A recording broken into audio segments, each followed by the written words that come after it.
ક્યાં જાવ? બસમાં જાવ, ગામમાં જાવ? ક્યાં જાવ ને?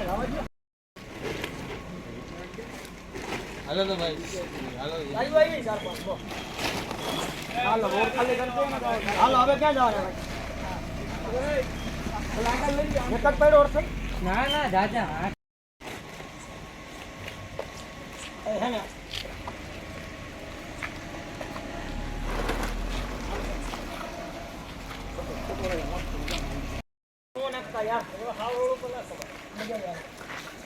આ બાજુ લઈ ગયો, આ બાજુ લઈ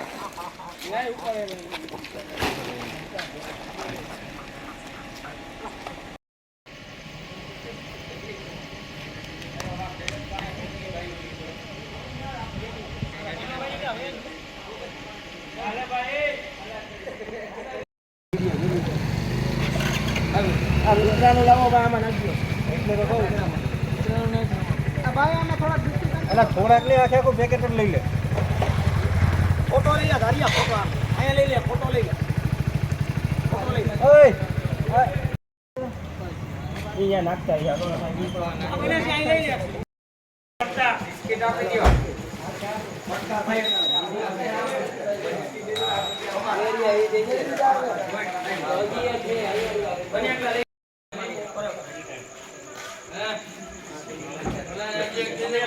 મસ્તી કરો મને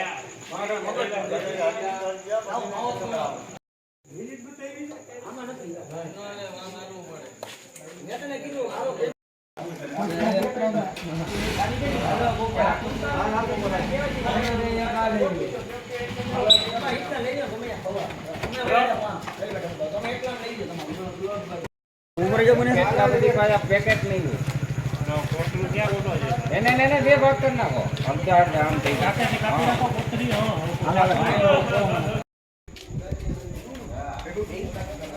મેં તમારા વિશાલભાઈ લાગી દીધા. હા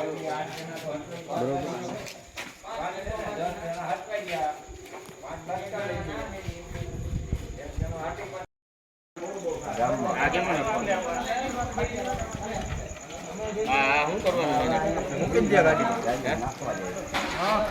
આપણે આ લઈ જવું સાગર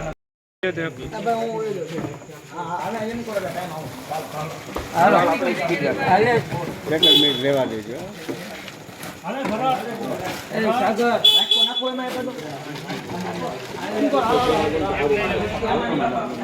જય ગૌ માતા. હું ગૌરક્ષક વિશાલ રાજ માળિયા હાટીના.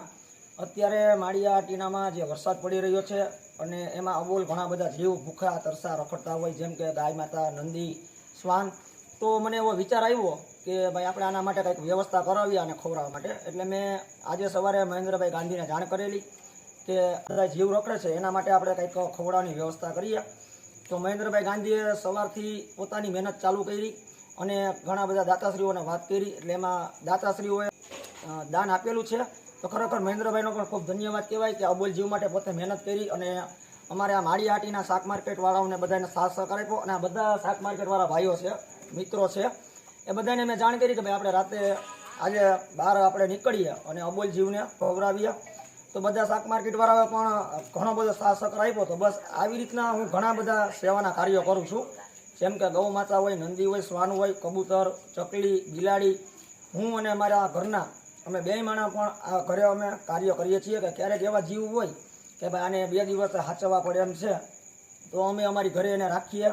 2-3 દિવસ, 4 દિવસ અથવા અઠવાડિયું હોય તો અમે એને બને એટલી ઘરે સારવાર આપીએ. અને માળિયા હાટીનાના ડૉક્ટરશ્રીનો પણ ઘણો બધો અમને સાથ સહકાર છે.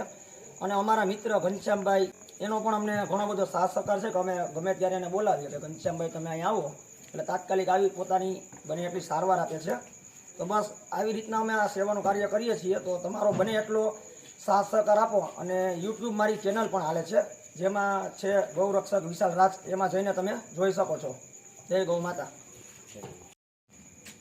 મહેન્દ્રકુમાર શાંતિલાલ ગાંધી, પ્રમુખ ચેમ્બર ઓફ કોમર્સ માળી હાટીના. આપણે બધા જાણીએ છીએ કે તાજેતરમાં મેઘરાજાની આપણી પર ખૂબ મહેરબાની હતી અને સતત 15 દિવસ થયા, 20 દિવસ થયા અવિરત ચાલુ હોય ત્યારે સ્વાભાવિક રીતે જીવદયાની ગણતરી ગણીએ તો વાછડા, વાછડી, બળદ, નંદી અને ગાયોથી માંડીને કૂતરા, બિલાડીથી માંડી જેટલા જીવો છે એ જીવો બધા મુશ્કેલી મુકાણા કહેતી અને ચારો ન મળતો કે ચણ ન મળતી. આવા સમયમાં માળી હાટી નામનું ગૌ સેવા ગ્રુપ, જેને ખૂબ ખૂબ ધન્યવાદ આપવા પડે, વંદન કરવા પડે અને અભિનંદન આપવા પડે, એવા ગ્રુપોએ નક્કી કર્યું કે જે અત્યારે થોડી વરાપ છે તો 4-5 દિવસ કે 6 દિવસ સતત આ લોકોને આપણે પશુ આહાર ખવડાવીએ અને જેથી કરીને મોતના મુખમાં ધકેલાતા પશુઓ અટકી જાય. આ મંડળને, આ ગ્રુપને નથી જોતું માન, નથી જોતું સન્માન, નથી જોતા મત. ફક્ત એક જ વાત છે કે આપણે હિન્દુ સનાતન ધર્મ છે ને આપણા બધા જીવન બચાવે આપણી ફરજ છે. એના ભાગરૂપે આજે ખાલી તેલ નાખી તો 700 કિલો પશુ આહાર મળ્યો અને હજી લોકો ઘણા કહે છે તમે આવું કાર્ય કરો. આ ફક્ત આ જીવો પૂરતું જ નથી, કીડીથી માંડીને કર્ણને હાથીને મળે એવી સેવા કરી રહ્યા છે. પછી પંખીનું હોય, શ્વાનનું હોય કે આ ગાયનું, વાછડા, વાછી, બળદનું હોય, આવી સેવા કરે છે. ત્યારે માળી હાટીની સમગ્ર પ્રજાજનો વતી આ સર્વેનો ખૂબ ધન્યવાદ આપું છું અને વંદન કરું છું. અને આ ગ્રુપ ખૂબ ખૂબ પ્રગતિ કરે એવી આ તક અપેક્ષા રાખે, એનામાં સર્વેનો સહયોગ મળી રહેશે. અને આજનું આ જે કાર્ય છે આશીર્વાદરૂપ છે. એટલે ખૂબ ખૂબ ધન્યવાદ, અભિનંદન, વંદન કરું છું અને આ કાર્ય સફળ થાય ઈચ્છું છું.